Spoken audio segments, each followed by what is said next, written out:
Start the video 30 seconds.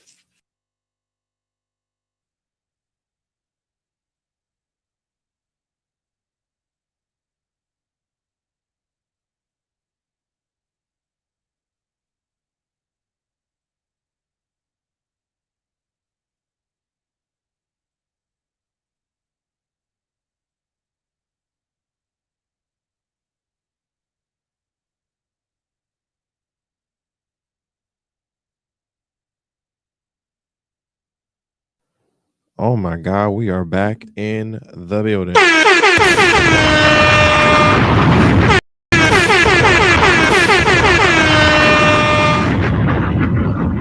We're back in the building. What's going on, everybody? And welcome back to a new season, another episode, new episode.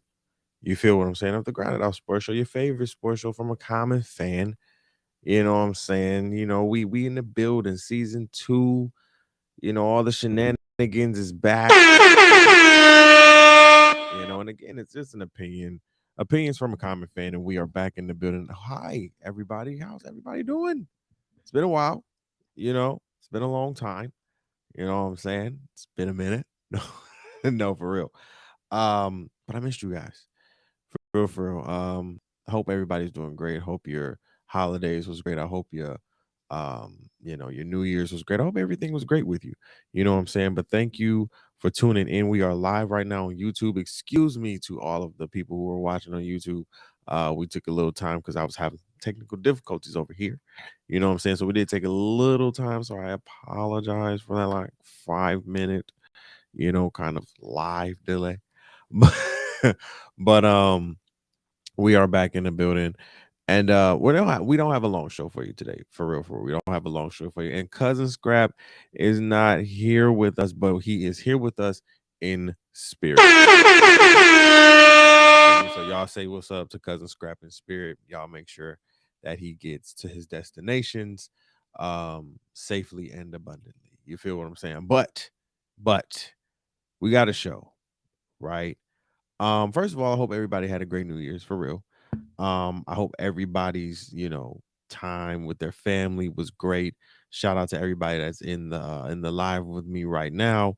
But yeah, I hope everybody's had I hope you really, really had a good time with all your loved ones. You feel what I'm saying? It was a great time for me. I talked about on one of our shows, the Devontae's World podcast, uh, or Devontae's World. We talked about me going to Detroit and going back home, and that was a great time. That was an amazing time just to be back with my family and to kind of incorporate new family into the mix, and continuing to do so. And it just felt good to have that. That was my Christmas gift, you know.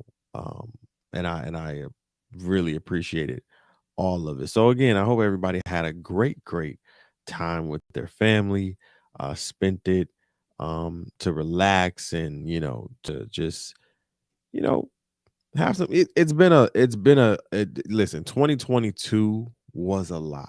You know what I'm saying? Like, it was really a lot, and really all of us honestly needed some time to kind of just woosah.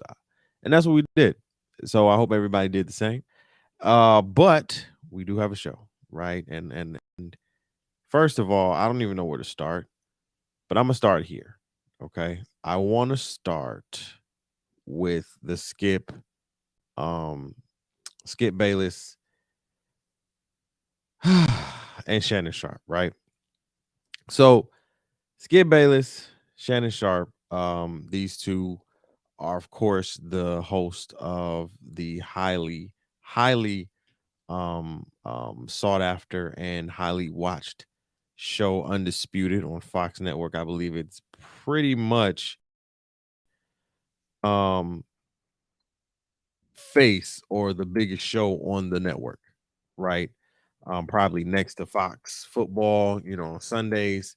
Skip and Shannon are probably the face of the network right now. They're bringing in the most ratings, um, you know, with all their high octane kind of, you know, jargon towards each other, and what that looks like towards each other. And their quick and witty takes towards each other. And I think for many people like myself who are fans of them, um, I really thought that, uh, Skip and Skip Bayless and Shannon Sharpe would be a great um, and I think they are. But I think it comes a point to where there's a line that totes, right? There's a line there. And there's a line that's called disrespect, right? And maybe I'm just pushing it, right? But there's a line that's called disrespect.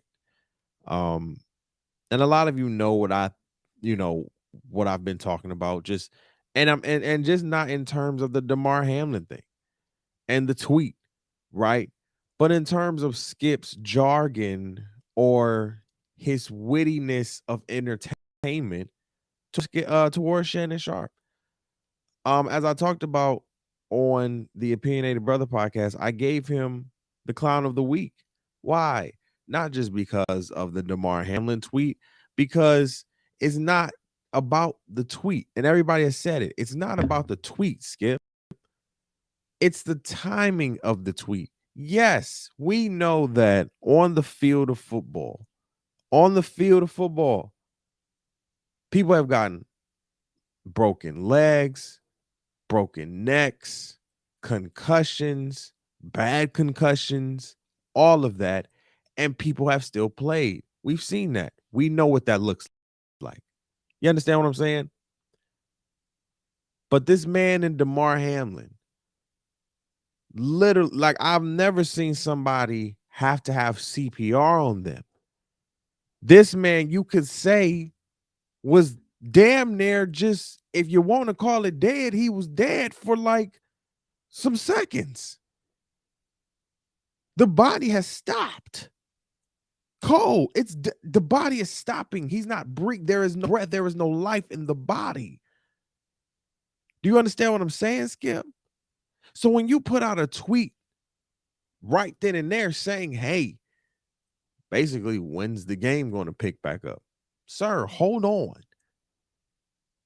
Now, I know, again, football is a violent sport, but I also know the NFL, to a degree, has protocols in place for this. Now, yes, is it kind of wrong? That's a whole nother debate. To have the debate of, is it wrong for the game to keep playing? Listen, that's a whole nother debate. But in this sense, this man was literally gone from this earth for like 10, 15 seconds. Hell, maybe even a minute. They have to perform CPR on him. And your timing was wrong. I want to play a video also because Skip is also disrespectful. There's a line between disrespect and entertainment. And I want to play that video. Let's play the video. I want to play the video. Let's see if we got it. Let's go. The point. That's what you do. Every time I call something into question, I'm jealous. No, Skip, I did what I did. I never said you were jealous of Baker Mayfield. Skip, I did what I did. You make it seem like I was a bum. I'm in the effing Hall of Fame. Okay, I got 3 Super Bowls. So what? So what? He's way better than you were. I'm better than you. Better. Skip, what I got to see what you do? You take personal shots. No, I don't take personal shots. You started it. Time out. You would take a personal shot at me. I didn't take a personal shot at you. Wait a minute. What are you talking about? You would take a personal. And this is my thing, bro. That's my thing. And as I said on the Opinionated Brothers, giving him clown of the week, if you even talk about, not even disrespect, but if you point out the obvious in which Tom Brady has to himself, that he has not played well as of late. Yes, they made the playoffs, and we'll get into that later. But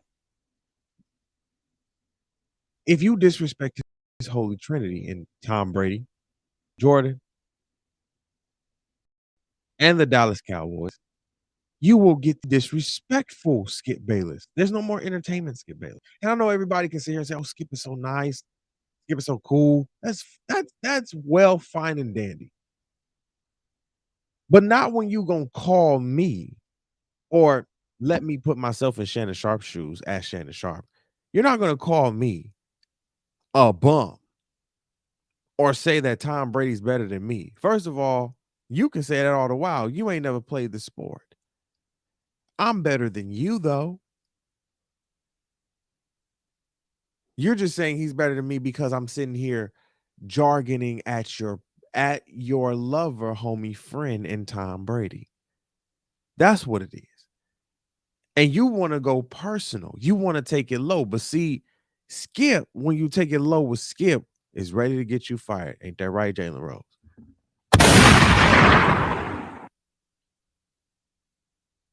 It's ready to get you reprimanded. Skip, you got to relax. But what do you expect from an old white man? And I said this I said this already. What do you expect from an old white man who is not about to change his ways, especially on television? And again, I don't care how nice when black people say he's so I don't care. I don't care. That does not matter. The reflection on the TV screen already paints the picture of who you are to me. Period. I don't care how many times you've helped Shannon Sharpe. I don't care how many times you helped Stephen A. Smith. I don't give a damn how many times you've helped so many people in this industry. That is great. That is fine. That is dandy. Good for you. Do you want a cookie?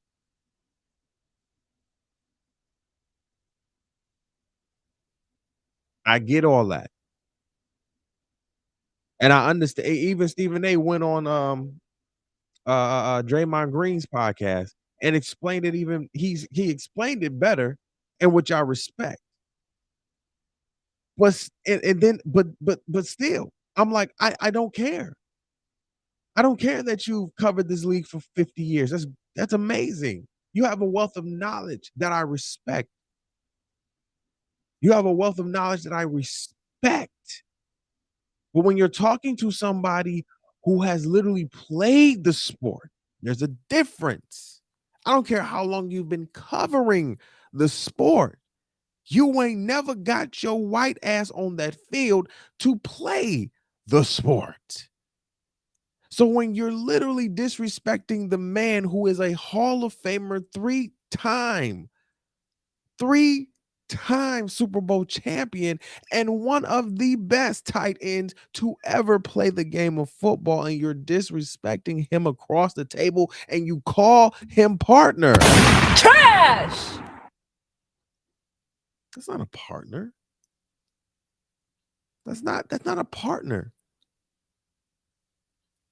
And then over the last few weeks, again, bringing up the Damar Hamlin thing, you don't let this man get shit out.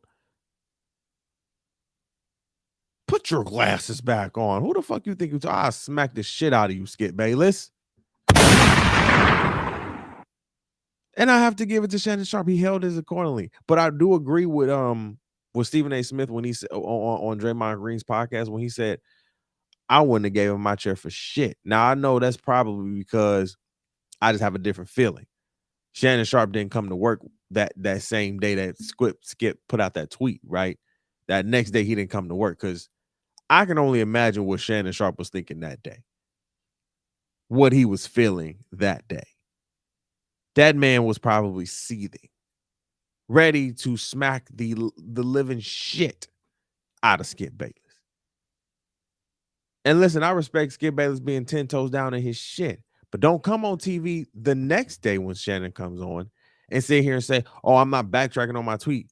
But Shannon was like, yeah, but you had to come with an explanation because the higher ups did have a problem with. Don't do that. You know, Skip thinks I believe Skip portrays himself as I'm above my commentary holds weight because I'm Skip Bayless. And I'm saying I don't give a damn about Skip or his Bayless. You were wrong. And that's flat out. You were wrong to disrespect Shannon.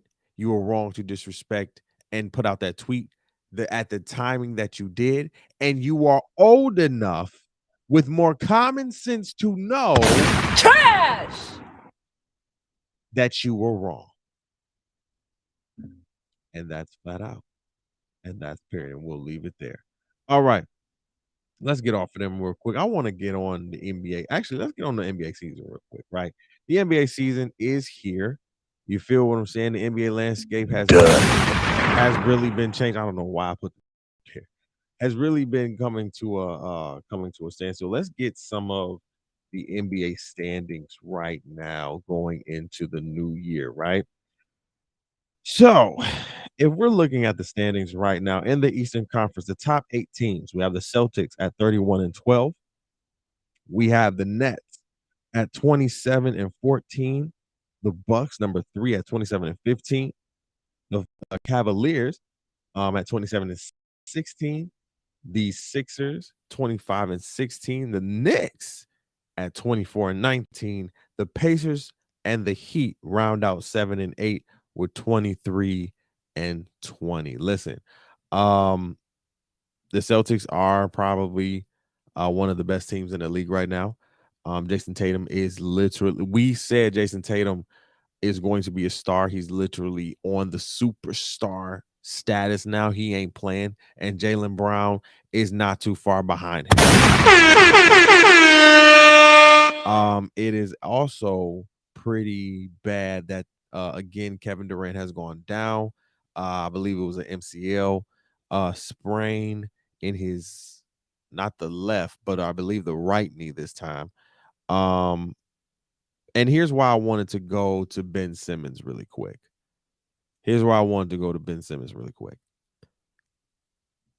The latest game, I believe, Ben Simmons with Washington, I believe. Correct me if I'm wrong in the comments. This man scored 0 points, had 9 assists and 13 rebounds. And I watched a clip of inside the NBA where Charles and Shaq and Kenny was talking about it. And Kenny was talking from a place of, I believe, more of a role player, right? And I believe somebody said this in the comments, and I agree with them wholeheartedly.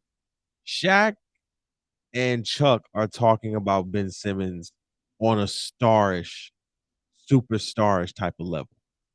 I believe that Kenny is talking about him on more of a role player plus, on way to star level, right? And here's my thing with that. He's not a role player, even though he's trying to play like one. And I guess even though he's trying to give off the impression that he is one, no, you started in the league as a high octane star, rise star at that. You can't win Rookie of the Year and say I'm a role player. That don't work. You can't be 2-time all defense team and be damn near all one of the top end defensive players for this long and 9 rebounds and 13 assists, anybody would be great. But brother, Kevin Durant is out. Kyrie's still playing great. You have your team still playing great. And I'm sorry, this wasn't Washington. This was Boston. I'm sorry. You had a chance to beat Boston. You really did. You had a chance to beat Boston. And you let it slip. And I believe, and again, Kenny, I believe, was just trying to, I guess, you could say, and what it looked like to me, I guess he was trying just to give him some type of props. But I was with Kenny, I was with Shaq and Chuck. Like, you're a star, bro. You got to play like one. And hell, we're not even asking you to get 20 points. Can you get 15? Can you get 12? Because literally that's all they need is to stay in the game. 12 points. He's going to the rack and instantly passing the ball. Like, literally, he's playing scared. And you have your team, like, and sometimes I believe, like, teammates, listen, I'm gonna be that team. I'm just that teammate. I'm sorry that I'm gonna just tell it like it is, whether that be in the media or not. He sucked. He ain't playing right. I've told him that. He know that, and he need to get his shit together. Period. See, what are we being honest with our people?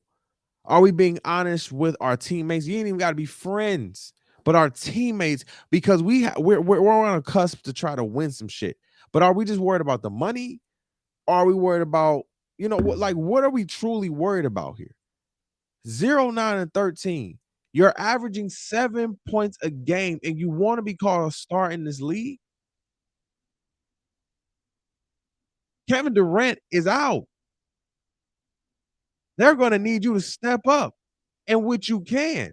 You've had a game or two where you can put up 20 points easy. Ben, what the fuck is your problem?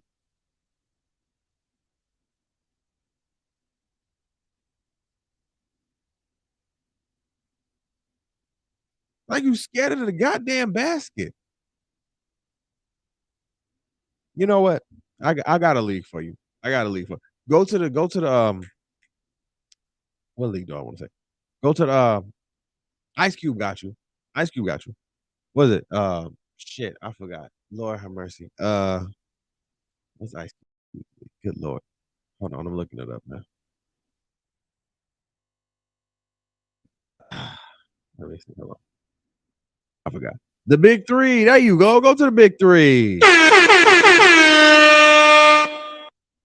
Because obviously, bruh, it's getting harder and harder for you. You know what I'm saying? Like, sheesh. Yikes, bro. All right. Listen. Before we get out of here, I wanna discuss some NFL shit, right? So the regular season is done. And what a regular season it was, man. Jesus. Shall we look at the playoff bracket? Yes. So as you can see right now, if you're watching, you're looking at the playoff bracket for 2022-2023. As you can see, for the wild card games, we have some great matchups for y'all Sunday and Monday. Now, of course, Kansas City and Philly have ice. You feel me? First seeds, they can go home, kick their feet up a little bit, rest in the ice bath, and chill out for a minute, you know what I'm saying? Until they gotta come do what they gotta do. Cool. But these wild card games, boy, they coming.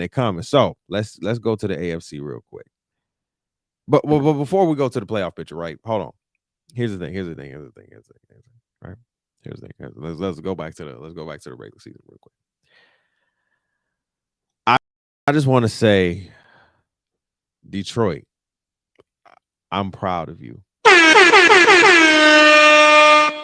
Detroit Lions, I'm very proud of you this season. You went from having a 1-6 record. Everybody counted you out. Everybody. I mean, every analyst from every network counted you out of having a losing season. Let me say that again. Every analyst on ESPN, Fox Sports Radio, Fox Sports, it don't matter. Every analyst, if you wasn't from Detroit, and hell, even some Detroit analysts that I was watching were literally saying that we could not do it. I had hope. I had praise. I had admiration. I looked at my team and I said, at 1-6, looking at my team at 1-6, and we made a video talking when we were 4-7 that we should have been 9-2. And I told my team, and I said to Detroit, I said, stop hanging with these teams. Stop hanging with them. Those days are over. It is time to start beating these teams' asses and to show what the fuck y'all made of. And oh boy, I'm so proud. Listen, because the Seahawks won against the Rams didn't do what they needed to do. But because the Seahawks won against the Rams, we got out of playoff contention. The Seahawks beat us in the regular season, of course, 48-45. And with that game lost, even with our records being the same, for us to jump into the playoffs, the Seahawks would have had to lose. And it was close. It was close, but they won by a field goal and they got in. So our season for playoff season was over. However, this our last game of the schedule that we had circled Green Bay, in which Aaron Rodgers was talking so much trash. He was talking up his ass. He was talking so much trash. This nomadian white boy who thinks he's just so loved and respected and all of this shit was talking so much trash. You know what I'm saying? And I said, Detroit gonna mollywop these niggas.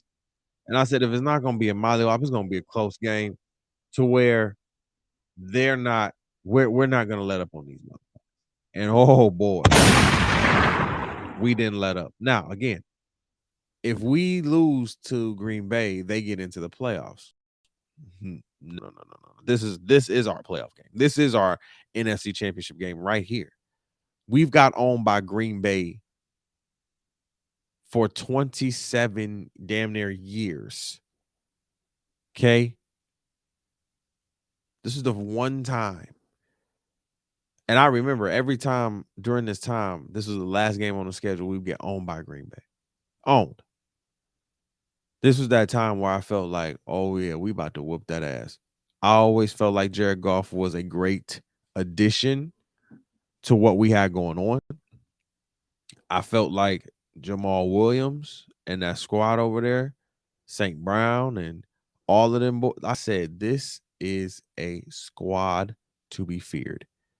I said, if these boys get together, work it out next season, as a lot of people have said, and shout out to the great, legendary Rex Ryan.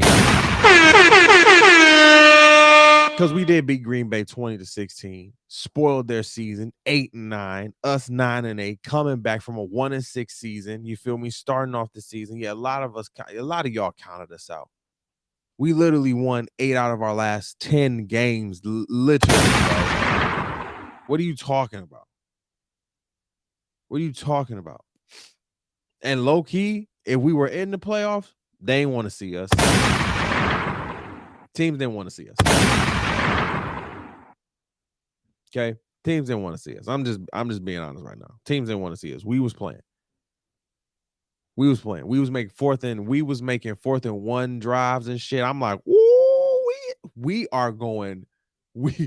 Dan Campbell, coach. Listen, if Dan Campbell is not at least a front runner for Coach of the Year, the NFL is literally playing in our face. Because Dan Campbell needs to be at least Coach of the Year, literally. But let's look at this playoff bracket real quick. This playoff bracket is lit.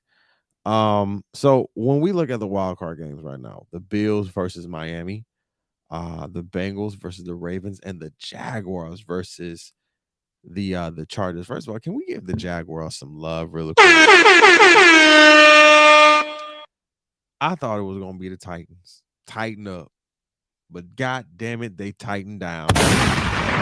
The Jaguars did what we did damn near. The Lions did. This season was very unpredictable. And we said it. We said it from the jump. It was gonna be an unpredictable last season. And if you ask me, the Jaguars but the Chargers did the same thing. A lot of these teams really just found their rhythm at the end of the season. And once you do that, it's bad. It's bad because you're taking that rhythm into the playoffs. So these are two teams that have that rhythm. It's going to be a close-ass game. I'm not going to lie to you. But I'm going to go Jacksonville with this one, baby. I'm going to go with Jacksonville on this one. The Bengals and the Ravens. Listen, I want Lamar to win this. However, I know Lamar is injured, I believe. And I want Lamar to get his money. Okay. So I need Lamar to sit this one out. I think the Bengals are going to win this one. Okay, and then the game that is going to literally be the game, right? Um, the Bills and the Dolphins. Listen, I'm definitely looking for the Bills to win this. If Tua and Tyreek Hill get off, then it may be this is one that's gonna be close to. This one's gonna be a teeter totter. But I'm looking for Josh Allen to head to Kansas City and do some damage for that divisional. So I think they're gonna pull it out in Miami. But all three of these games, I believe, are going to be close to the wire game for sure. Now let's head over to the NFC. Now the Seahawks and San Francisco, which was supposed to be the Lions, but I'm not going to be the. No, it wasn't. But for real, I think San Francisco is going to kill it. They literally took fire and they haven't lost steam. So even though the Seahawks literally had a great season, I'm thinking even the better San Francisco is going to take this game. Um, the Vikings and the Giants. Here's my thing about the Vikings, bro. The Vikings had a great season, but the thing about the Vikings is most to about 10 plus games of your season, you won by 3 points. You know what I'm saying? And it's like under pressure, it's like y'all crack. And it's like, why are y'all cracking under pressure when literally y'all are the team to be like the other team is looking at y'all as the team to beat? You know what I'm saying? Like y'all have the star power, the defense, the O line to do it. And I'm looking at all and I was just looking at all these games like, yo, y'all blowing it, you know. But I do think y'all have enough firepower to beat the Giants. But I think if y'all play like y'all played against us, against who did y'all give up 40 points to? The Cowboys. If y'all play like that against us and the Cowboys like y'all play, the Giants can win. Period. And then we have Tampa Bay and the Cowboys, which is probably the premier game of the night. I'm not gonna lie to you. Um, the Cowboys have been trash over the last like couple weeks. I don't know what the fuck it is, but if y'all lose to an 8-9 Tom Brady, that will only cement more of his legacy. Y'all are 12-5. Low key, y'all should be like 13-3, 14-3, something like that. But y'all should not be 12-5. Y'all should be like 13-4, 14, something like that. But y'all have literally lost y'all last 3 games, 4 games, which is ridiculous. Dak leads the league in interceptions, and he missed 5-6 games. How, bro? So I think y'all need to go back to the old way y'all was doing things in the first half of the season. Maybe a Cooper Rush switch up. I'm just saying, more run game. Have Tony Pollard and Zeke out there. You know, Tony Pollard getting you those yards that you need. Zeke getting those 4th and 1s. You know, because again, this ain't the NBA. This ain't where you can have 7 games up to. This is one game and you out. So y'all better get it right because Tom Brady and the Bucks, they are in. And honestly, they have nothing to lose. So they come in with fire. And low key, everybody's there. Expectations, low key, we're with the Cowboys. We gave you a little, but now we looking at this shit and saying, this is playoff time now. This is psycho time now. This is a whole, and listen, playoff football is different. Playoff anything is different from the regular season. So when you get here, oh, the regular season is out the window. Now we're here. So Dak Prescott, are you going to step the fuck up? It's your time. You are now facing the GOAT in playoff mode. Are you ready for that? Are you ready for that? Just because you had the better record in the regular season don't make a difference. Now you facing the GOAT in playoff mode. Are you ready? Flat out. Are you ready to face the GOAT? Because it's about to happen. And I believe if y'all don't get it done to this year, if you don't make it out this wild card this year, if y'all don't even make it to the NFC Championship this year, it's going to be a lot of personnel changes. But hey, what do I know? I'm just a guy with an opinion and who podcast. All right, y'all. I love you guys. Peace out. Love and hair grease. Y'all be good. Stay easy. Be breezy. Be sure to follow us on Instagram. Grind it out on Instagram. Grind it out on Facebook. You feel what I'm saying? Follow the THC Media Network on Twitter, TikTok, and YouTube. Thank you to everybody that has subscribed to the page. 338 subscribers. Let's get to 350. And I appreciate y'all for an amazing week back. We appreciate y'all. We love y'all. We'll see y'all next week, next Saturday for another one. Hit that subscribe button again. We appreciate y'all. Love y'all. And this has been another one. And we out. Peace, love, and hair grease. Y'all be good. Bye.